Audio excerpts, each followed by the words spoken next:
বেলের পুডিং যে বানানো যায় অনেকেই হয়তো বা জানেন না। সামনের রোজা, আর রোজায় আমরা সবাই কম বেশি বেলের শরবত খেয়ে থাকি। তো এই ভিন্ন রকমের বেলের পুডিংটি অবশ্যই ট্রাই করে দেখবেন।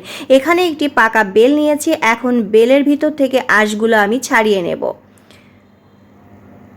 তারপরে হচ্ছে এর ভিতরে আমি পানি দিয়ে দিচ্ছি। এই বেলের পুডিংটি খেতে কিন্তু অনেক মজার, একবার হলেও আপনারা ট্রাই করে দেখবেন। পানি দিয়ে খুব ভালো করে আঁশগুলো আমি একটু এভাবে করে মিশিয়ে নিচ্ছি। তারপরে এই যে হাত দিয়ে চেপে আঁশগুলো উঠিয়ে নিয়ে এটা একটা চালনিতে নিয়ে আমি চেলে নিচ্ছি, মানে ছেঁকে নিচ্ছি।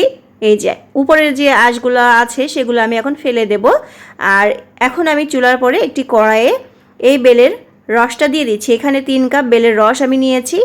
এখন এর ভিতরে আমি দিয়ে দিচ্ছি হাফ কাপ চিনি। চিনিটা আপনাদের স্বাদ অনুযায়ী দিয়ে নেবেন। তারপরে এখানে হাইকো আগার আগার পাউডার দিয়ে দিলাম হাফ টেবিল চামচ দিয়ে খুব ভালো করে 2 থেকে 3 মিনিট এটাকে জাল করে নিচ্ছি।